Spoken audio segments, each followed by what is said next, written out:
জানুয়ারি থেকে কার্যকর নবম পে স্কেল, সাথে থাকতে পেনশন ভাতা শতভাগ ও চিকিৎসা ভাতা। ড ইউনূসের ঐতিহাসিক সিদ্ধান্ত আজ। আসসালামু আলাইকুম। আপনি যদি একজন সরকারি চাকরিজীবী হয়ে থাকেন তাহলে চ্যানেলটি সাবস্ক্রাইব করে রাখুন। নবম পে স্কেলের আপডেট সবার আগে পেয়ে যাবেন। আজ ২২ তারিখ যমুনা ভবনে অনুষ্ঠিত এক গুরুত্বপূর্ণ ও বহুল আলোচিত বৈঠক শেষে এই ঘোষণা দেন অন্তর্বর্তী সরকারের প্রধান উপদেষ্টা ড মোহাম্মদ ইউনূস। বৈঠক শেষে তিনি স্পষ্টভাবে জানান, আগামী ১ জানুয়ারি থেকেই নবম পে স্কেল কার্যকর করা হবে এবং একই সঙ্গে নতুন বেতন তালিকাও প্রকাশ করা হয়েছে। এই ঘোষণার মধ্য দিয়ে সরকারি কর্মকর্তা কর্মচারীদের জন্য একটি নতুন অধ্যায়ের সূচনা হতে যাচ্ছে বলে মনে করছেন সংশ্লিষ্টরা। নতুন বেতন কাঠামো অনুযায়ী সরকারি চাকরিজীবীদের জন্য সর্বনিম্ন বেতন নির্ধারণ করা হয়েছে ১৫,০০০ টাকা এবং সর্বোচ্চ বেতন নির্ধারণ করা হয়েছে ৩৭,০০০ টাকা। দীর্ঘদিন ধরে চলমান মূল্যস্ফীতি, দ্রব্যমূল্যের ঊর্ধ্বগতি ও জীবনযাত্রার ব্যয় বৃদ্ধির বিষয়গুলো বিবেচনায় রেখেই এই বেতন কাঠামো চূড়ান্ত করা হয়েছে বলে বৈঠকে জানানো হয়। দর্শক, আজকের এই বৈঠকটি ছিল অত্যন্ত তাৎপর্যপূর্ণ, কারণ নবম পে স্কেল নিয়ে সরকারি কর্মচারীদের মধ্যে দীর্ঘদিন ধরেই নানা অনিশ্চয়তা, আলোচনা ও প্রত্যাশা ছিল। বিভিন্ন সময় আন্দোলন, স্মারকলিপি ও দাবির মাধ্যমে নতুন পে স্কেল বাস্তবায়নের কথা তুলে ধরা হয়েছিল। আজকের এই ঘোষণার মাধ্যমে সেই অপেক্ষার অবসান ঘটল। যমুনা ভবনের এই বৈঠকে অর্থনৈতিক উপদেষ্টা, প্রশাসনের শীর্ষ পর্যায়ের কর্মকর্তা, সংশ্লিষ্ট মন্ত্রণালয়ের প্রতিনিধি সহ গুরুত্বপূর্ণ ব্যক্তিরা উপস্থিত ছিলেন। বৈঠকে দেশের সামগ্রিক অর্থনৈতিক অবস্থা, রাজস্ব আয়, বাজেট ব্যবস্থাপনা এবং সরকারি কর্মচারীদের জীবনমান সব দিক বিবেচনা করে সিদ্ধান্ত নেওয়া হয়। ড মোহাম্মদ ইউনূস তার বক্তব্যে বলেন, সরকারি কর্মকর্তা কর্মচারীরা রাষ্ট্র পরিচালনার অন্যতম প্রধান শক্তি। তাদের আর্থিক নিরাপত্তা নিশ্চিত করা রাষ্ট্রের দায়িত্ব।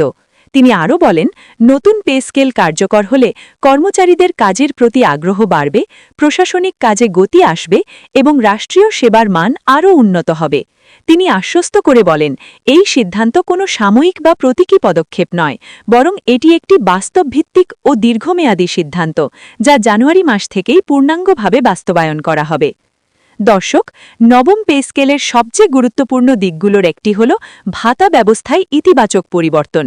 নতুন সিদ্ধান্ত অনুযায়ী পেনশন ভাতা থাকবে শতভাগ, অর্থাৎ অবসরপ্রাপ্ত কর্মকর্তা কর্মচারীরা আগের মতোই পূর্ণ পেনশন সুবিধা পাবেন।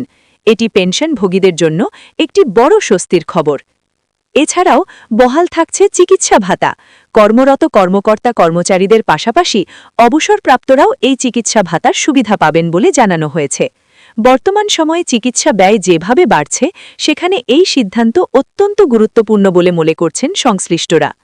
সরকারি সূত্র জানায়, নবম পে স্কেল কার্যকর করার ক্ষেত্রে কোনো প্রকার ধাপে ধাপে বাস্তবায়ন নয়, বরং জানুয়ারি মাস থেকেই একযোগে কার্যক্রম শুরু হবে। জানুয়ারি মাসের বেতন নতুন স্কেল অনুযায়ী প্রদান করা হবে এবং এ বিষয়ে প্রয়োজনীয় হিসাব নিকাশ ও প্রশাসনিক প্রস্তুতি ইতোমধ্যেই শুরু হয়েছে। বৈঠকে আরও জানানো হয়, সব গ্রেডের কর্মকর্তা কর্মচারীরাই এই নবম পে স্কেলের আওতায় আসবেন। কোনো গ্রেড বা ক্যাটেগরিকে এর বাইরে রাখা হবে না। এতে করে সরকারি চাকরিজীবীদের মধ্যে সমতা ও স্বচ্ছতা নিশ্চিত হবে বলে আশা করা হচ্ছে। ঘোষণার পরপরই বিভিন্ন সরকারি দপ্তরে কর্মরত কর্মকর্তা কর্মচারীদের মধ্যে স্বস্তি, আনন্দ ও সন্তোষ প্রকাশ করতে দেখা গেছে। অনেকেই বলছেন, দীর্ঘদিন পর সরকার একটি সময় উপযোগী ও বাস্তবসম্মত সিদ্ধান্ত নিয়েছে। পেনশনভোগীরাও এই ঘোষণাকে স্বাগত জানিয়েছেন। অর্থনৈতিক বিশ্লেষকদের মতে, নবম পে স্কেল কার্যকর হলে সরকারি চাকরিজীবীদের ক্রয় ক্ষমতা বাড়বে। এর ফলে বাজারে অর্থনৈতিক লেনদেন বৃদ্ধি পাবে, যা সামগ্রিকভাবে অর্থনীতিতে ইতিবাচক প্রভাব ফেলতে পারে। তবে একই সঙ্গে সরকারকে বাজেট ব্যবস্থাপনায় আরও সতর্ক থাকতে হবে বলেও তারা মনে করছেন। এ বিষয়ে সরকারের পক্ষ থেকে জানানো হয়েছে, নবম পে স্কেল বাস্তবায়নে রাষ্ট্রীয় বাজেটের ওপর অতিরিক্ত কোনো অযাচিত চাপ পড়বে না। রাজস্ব আয় ও ব্যয় ব্যবস্থাপনার মধ্য দিয়েই এই সিদ্ধান্ত বাস্তবায়ন করা হবে। দর্শক, সার্বিকভাবে বলা যায়, নবম পে স্কেল কার্যকরের এই ঘোষণা সরকারি চাকরিজীবী ও পেনশনভোগীদের জন্য একটি বড় অর্জন। এটি শুধু বেতন বাড়ানোর সিদ্ধান্ত নয়, বরং কর্মচারীদের সম্মান, নিরাপত্তা ও ভবিষ্যৎ নিশ্চয়তার একটি প্রতিফলন। সব মিলিয়ে 1 জানুয়ারি থেকে নবম পে স্কেল কার্যকর হওয়ার এই সিদ্ধান্তকে সরকারি প্রশাসনে একটি নতুন অধ্যায়ের সূচনা হিসেবে দেখছেন অনেকেই।